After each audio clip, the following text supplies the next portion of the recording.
당신의 여자친구가 당신을 법정에 세운다면 어떤 기분일까요? 2022년 6월 싱가포르 고속도로에서 벌어진 한 번의 사고가 사랑하는 연인을 원고와 피고로 갈라놓았습니다.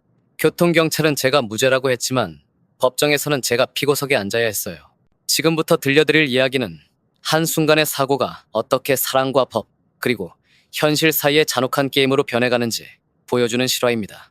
안녕하세요. 저는 싱가포르에 거주하는 28세 직장인입니다. 2022년 당시 저는 사귄 지 3년 된 여자친구 리사와 함께 살고 있었어요. 우리는 정말 평범한 커플이었어요. 주말이면 함께 영화를 보고 맛있는 음식점을 찾아다니고 가끔은 오토바이를 타고 드라이브를 즐겼죠. 저는 혼다 CBR 600R를 타고 있었고 리사는 항상 뒷자리에서 저를 믿고 따라왔어요. 2년 동안 함께 타면서 단 한 번도 사고가 난 적이 없었거든요. 오늘 날씨 좋은데 PIE 한 바퀴 돌까? PIE는 펜 아일랜드 엑스프레스웨이의 줄임말로 싱가포르를 가로지르는 주요 고속도로예요. 라이더들이 자주 이용하는 코스였죠. 좋아. 오늘 바람도 시원하고 리사가 환하게 웃으며 헬멧을 쓰는 모습이 지금도 선명해요. 그때만 해도 우리는 그저 행복한 연인이었어요. 2022년 6월 18일 오후 3시 우리는 평소처럼 오토바이에 올라탔어요. 리사가 제 허리를 감싸며 말했어요. 조심히 가자. 당연하지. 내가 언제 무리하게 운전했어? 저는 항상 안전운전을 했어요. 속도 제한을 지키고 차간 거리를 유지하고 방향 지시등도 꼼꼼히 켰죠. PIE에 진입한 지 10분 정도 지났을 때였어요. 앞에 다른 오토바이 한 대가 보였어요. 검은색 야마하 R1이었죠. 그 라이더는 앞차를 바짝 따라가고 있었어요. 차간 거리가 거의 없을 정도로 위험하게 말이에요. 저 사람 너무 가까이 붙는 것 같은데? 리사도 불안해하며 말했어요. 그러게, 저렇게 타면 안 되는데. 저는 그 오토바이와 충분한 거리를 두고 따라갔어요. 뭔가 불안한 예감이 들었거든요. 그 순간이었습니다. 앞에 야마하가 갑자기 앞차와 충돌했어요. 쾅! 하는 소리와 함께 오토바이가 도로에 미끄러져 나왔어요. 아! 리사가 비명을 질렀어요. 넘어진 오토바이와 라이더가 제 바로 앞에 나타났어요. 시속 80km로 달리고 있던 상황에서 갑자기 장애물이 나타난 거였죠. 저는 본능적으로 급브레이크를 잡았어요. 하지만 물리법칙을 거스를 수는 없었어요. 오토바이가 미끄러지면서 저와 리사는 도로로 튕겨져 나갔어요. 그 다음 기억은 아스팔트에 누워서 하늘을 바라보는 것이었어요. 온몸이 아팠고 리사의 신음소리가 들렸어요. 리사! 리사! 저는 몸을 일으켜 리사에게 달려갔어요. 그녀는 의식은 있었지만 다리를 움직이지 못했어요. 아파. 다리가 너무 아파. 괜찮아. 괜찮을 거야. 구급차 불렀어. 다행히 다른 운전자들이 즉시 구급차와 경찰에 신고해줬어요. 10분 후 구급차가 도착했고 우리는 싱가포르 종합병원으로 이송됐어요.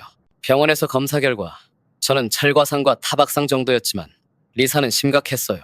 오른쪽 다리 골절과 인대 손상이 있었어요. 수술이 필요합니다. 회복까지 최소 6개월은 걸릴 것 같아요. 의사의 말에 리사가 울기 시작했어요. 괜찮아. 내가 다 책임질게. 저는 리사의 손을 꼭 잡으며 말했어요. 그때만 해도 우리는 여전히 서로를 사랑하는 연인이었어요. 사고 이틀 후 교통경찰이 병원으로 찾아왔어요. 사고 조사 결과를 알려드리러 왔습니다. 어떻게 나왔나요? CCTV 영상과 목격자 진술을 종합한 결과 귀하에게는 과실이 없습니다. 정말 다행이었어요. 앞에 오토바이 운전자가 안전거리 미확보로 추돌 사고를 일으켰고 귀하는 피할 수 없는 상황이었습니다. 그럼 저는 아무 문제 없는 거죠? 네, 법적으로는 문제 없습니다. 앞에 운전자는 위험운전 혐의로 기소될 예정입니다. 저는 안도의 한숨을 쉬었어요. 적어도 법적으로는 제가 잘못이 없다는 게 확인됐으니까요. 리사도 기뻐했어요. 다행이야. 당신 잘못이 아니라니까 마음이 놓여. 그러게, 이제 보험 처리만 잘 되면 돼. 우리는 여전히 같은 편이었어요. 한 달 후 앞에 오토바이 운전자는 법정에서 유죄 판결을 받았어요. 위험운전과 과실치상 혐의로 징역 6개월을 선고받았죠. 정의가 실현됐네. 리사가 말했어요. 그래, 이제 보상 문제만 해결하면 돼. 하지만 문제는 이제부터 시작이었어요. 리사의 아버지가 변호사를 고용했어요. 손해배상을 받기 위해서였죠. 리사가 다친 건 그 사람 때문이니까 당연히 보상받아야지. 리사 아버지의 말이었어요. 맞아요. 의료비도 많이 나왔고 리사가 일도 못하고 있잖아요. 저도 당연하다고 생각했어요. 사고를 낸 사람이 책임져야 하는 게 맞으니까요. 하지만 변호사가 가져온 소식은 예상과 달랐어요. 문제가 있습니다. 무슨 문제요? 가해자의 보험 한도가 부족해요. 그리고 법원에서는 가해자가 리사 씨의 부상에 직접적 책임이 없다고 봅니다. 무슨 소리예요? 그 사람이 사고를 냈잖아요. 맞습니다. 하지만 리사 씨가 다친 건 오토바이에서 떨어졌기 때문이고 그 오토바이의 운전자는 따로 있죠. 변호사의 말에 저는 불안해지기 시작했어요. 그럼 어떻게 해야 하나요? 가해자 측에서 제3자 피고를 신청할 수 있습니다. 제3자 피고요? 네. 오토바이 운전자인 당신을 말입니다. 그 순간 머릿속이 하얘졌어요. 저요. 왜 저를요? 법적으로 동승자에 대한 안전배려 의무가 있기 때문입니다. 하지만 경찰 조사에서 제가 무죄라고 했잖아요. 교통법상 무죄와 민사상 책임은 별개입니다. 변호사의 설명을 듣고 있는데 리사가 조용히 말했어요. 그럼 내가 당신을 상대로 소송을 해야 한다는 뜻인가요? 법적으로는 그렇게 될 수 있습니다. 그 순간 우리 사이에 차가운 침묵이 흘렀어요. 하지만 실제로는 보험사끼리 처리하는 일이에요. 개인적으로 돈을 물어내실 필요는 없습니다. 변호사가 덧붙였지만 이미 상황은 달라져 있었어요. 그날 밤 리사와 저는 처음으로 싸웠어요. 이상해. 당신이 잘못한 게 없는데 왜 당신을 상대로 소송을 해야 해? 나도 모르겠어. 변호사가 그렇게 하라는데 어떡해. 그럼 다른 변호사를 찾아보자. 아빠가 이미 돈을 많이 냈는데 돈이 문제가 아니잖아. 우리 사이가 문제지. 당신도 이해해줘. 내가 원해서 이러는 게 아니야. 하지만 이해하기 어려웠어요. 사랑하는 연인이 저를 법정에 세운다는 게. 일주일 후 정말로 법원 문서가 도착했어요. Third Party Notice라고 적힌 서류였어요. 리사가 원고, 사고를 낸 사람이 피고, 그리고 저는 제3자 피고로 기재되어 있었어요. 이게 진짜 현실이구나. 저는 서류를 보며 중얼거렸어요. 그날부터 집안 분위기가 완전히 바뀌었어요. 리사와 저는 같은 집에 살면서도 서로 다른 편에 서 있었어요. 보험사에서 변호사를 보내준대. 제 보험사에서 연락이 왔어요. 다행이네. 그럼 당신이 직접 돈을 낼 필요는 없는 거지? 그렇긴 한데 기분이 이상해. 나도 마찬가지야. 우리는 여전히 서로를 사랑했지만 법적으로는 적대 관계가 되어버렸어요. 보험사에서 보낸 변호사를 만났어요. 걱정하지 마세요. 이런 케이스는 흔한 일입니다. 흔한 일이라고요? 네. 동승자가 운전자를 상대로 소송하는 건 일반적입니다. 하지만 저는 잘못이 없잖아요. 법적으로는 그렇습니다. 하지만 보험 구조상 어쩔 수 없어요. 변호사의 설명을 들어보니 정말 복잡했어요. 동승자에 대한 안전 배려 의무라는 게 있어요. 운전자는 동승자의 안전을 보장할 책임이 있다는 거죠. 그럼 제가 져야 하는 건가요? 꼭 그런 건 아닙니다. 상황에 따라 과실 비율이 달라져요. 과실 비율이요? 예를 들어 당신이 10%, 가해자가 90% 이런 식으로 나뉠 수 있어요. 그럼 제가 10%라도 책임져야 한다는 건가요? 가능성은 있습니다. 하지만 보험사에서 처리하니까 직접 돈을 내실 필요는 없어요. 하지만 문제는 돈이 아니었어요.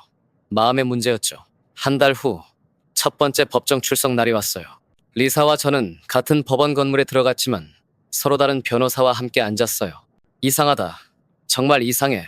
저는 속으로 계속 중얼거렸어요. 법정에서 리사를 봤을 때의 기분은 형용할 수 없었어요. 사랑하는 사람이 저 멀리 원고석에 앉아 있었어요. 오늘은 절차적인 부분만 진행됩니다. 제 변호사가 귀띔해줬어요. 판사가 사건을 정리했어요. 원고 리사 씨는 2022년 6월 18일 오토바이 사고로 부상을 입었고 피고 김 씨와 제3자 피고 박 씨를 상대로 손해배상을 청구한 사건입니다. 제3자 피고 박 씨, 그게 바로 저였어요. 다음 재판은 2달 후로 예정하겠습니다. 첫 번째 재판은 그렇게 끝났어요. 법원을 나오면서 리사와 마주쳤어요. 어색하다. 리사가 먼저 말했어요. 정말 어색해. 집에 가서 이야기하자. 집에 돌아와서 우리는 진솔한 대화를 나눴어요. 나도 이런 상황이 싫어. 리사가 말했어요. 나도 마찬가지야. 하지만 어떡해. 이미 시작된 일인데. 변호사가 그러는데 이게 가장 확실한 방법이래. 확실한 방법? 당신 보험사에서 보상금을 받는 게 가장 빠르고 확실하다는 거야. 그제야 상황이 이해됐어요. 가해자의 보험으로는 충분한 보상을 받을 수 없으니 제 보험을 이용하자는 거였어요. 그럼 결국 내 보험료가 올라가겠네. 미안해. 하지만 다른 방법이 없어. 알겠어. 어쩔 수 없지. 하지만 마음은 편하지 않았어요. 두 번째 재판에서는 증거 자료들이 제출됐어요. CCTV 영상, 사고 현장 사진, 의료 기록 등등. 영상을 보시면 제3자 피고가 급브레이크를 잡는 모습을 확인할 수 있습니다. 리사 측 변호사가 말했어요. 하지만 그건 피할 수 없는 상황이었습니다. 제 변호사가 반박했어요. 동승자의 안전을 위해 더 신중하게 운전했어야 합니다. 객관적으로 봤을 때 제3자 피고의 대응은 적절했습니다. 변호사들이 공방을 벌이는 동안 저와 리사는 서로를 바라볼 수 없었어요. 세 번째 재판에서 의료 전문가가 증언했어요. 원고의 부상은 상당히 심각합니다. 완전한 회복까지 최소 1년은 걸릴 것 같습니다. 치료비와 재활비를 합치면 약 10만 달러 정도 예상됩니다. 10만 달러. 한국 돈으로 약 1억 3천만 원이었어요. 가해자의 보험 한도는 5만 달러입니다. 나머지 5만 달러는 제3자 피고의 보험에서 지급되어야 합니다. 결국 제 보험사에서 5만 달러를 지급해야 한다는 결론이 나왔어요. 네 번째 재판에서 과실 비율이 결정됐어요. 가해자 80%, 제3자 피고 20%로 판단합니다. 20%. 저에게도 책임이 있다는 뜻이었어요. 제3자 피고는 동승자에 대한 안전 배려, 의무를 완전히 이행하지 못했습니다. 판사의 판결문이었어요. 하지만 주된 책임은 가해자에게 있으므로 20%의 책임만 인정합니다. 법적으로는 제가 20% 책임을 져야 했어요. 재판이 끝나고 리사와 마주쳤어요. 미안해. 리사가 말했어요. 괜찮아. 어차피 보험사에서 처리하는 일이니까. 그래도 미안해. 우리 관계는 어떻게 될까? 모르겠어. 시간이 필요할 것 같아. 그날부터 우리 사이에는 보이지 않는 벽이 생겼어요. 보험사에서 최종 정산을 알려줬어요. 총 10만 달러 중 2만 달러를 저희가 지급합니다. 그럼 제 보험료는 얼마나 올라가나요? 내년부터 연간 약 1,000달러 정도 인상될 예정입니다. 1,000달러. 한국 돈으로 약 130만 원이었어요. NCD도 리셋됩니다. NCD는 No Claim Discount의 줄임말로 무사고 할인을 의미해요. 몇 년간 쌓아온 할인 혜택이 사라지는 거네요. 네, 안타깝지만 어쩔 수 없습니다. 결국 저는 아무 잘못이 없었지만 경제적 손실을 감수해야 했어요. 리사는 보상금을 받았지만 우리 관계는 회복되지 않았어요. 법적으로는 끝났지만 감정적으로는 아직. 리사가 말했어요. 나도 마찬가지야. 머리로는 이해하지만 마음으로는. 시간이 해결해 줄까? 모르겠어. 결국 우리는 헤어지기로 했어요. 미안해. 정말 미안해. 너도 피해자야. 네가 미안할 일은 아니야. 하지만 결과적으로는 어쩔 수 없었어. 우리 둘 다. 3년간의 연애가 그렇게 끝났어요. 지금 생각해보면 정말 아이러니한 상황이었어요. 사고를 낸 사람은 감옥에 가고 피해자인 리사는 보상금을 받고 아무 잘못 없는 저는 경제적 손실을 보고 우리 관계는 파탄났어요. 법은 정의를 말하지만 사랑은 이해를 요구한다. 누군가 한 말이 생각나요. 법적으로는 모든 게 정당하게 처리됐어요. 하지만 감정적으로는 누구도 승자가 없었어요. 이 사건을 통해 배운 게 있다면 보험의 중요성이에요. 충분한 보험에 가입해야 해. 만약 가해자가 충분한 보험에 가입했다면 저는 제3자 피고가 되지 않았을 거예요. 그리고 동승자 보험도 따로 있어. 나중에 알게 된 사실인데 동승자 전용 보험이 따로 있더라고요. 미리 알았다면. 하지만 이미 늦었어요. 리사와는 그 후로 연락하지 않고 있어요. 가끔 SNS에서 그녀의 소식을 보는데 다리는 완전히 회복된 것 같아요. 새로운 남자친구도 생겼더라고요. 잘 됐다. 진심으로 그렇게 생각해요. 저도 이제 새로운 사람을 만나고 있어요. 하지만 오토바이는 팔았어요. 다시는 타지 않을 거야. 새로운 여자친구에게 말했어요. 왜요? 복잡한 이야기가 있어. 언젠가는 이 이야기를 해줄 날이 올 거예요. 지금도 가끔 그날을 떠올려요. 만약 그날 오토바이를 타지 않았다면? 만약 다른 길로 갔다면? 만약 조금만 늦게 출발했다면? 하지만 가정은 의미가 없어요. 일어난 일은 일어난 거니까. 중요한 건 그 경험에서 무엇을 배우느냐예요. 보험은 충분히 들어야 하고 안전운전은 기본이고 그리고 사랑하는 사람과도 법적 문제가 생길 수 있다는 것.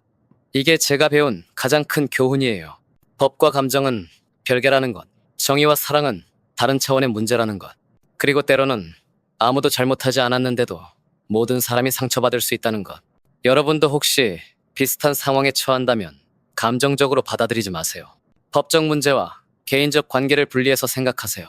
그리고 무엇보다 충분한 보험에 가입하세요. 보험은 사랑을 지켜주지는 못하지만 최소한 경제적 손실은 막아줄 수 있어요. 제 이야기가 누군가에게는 도움이 되기를 바라요.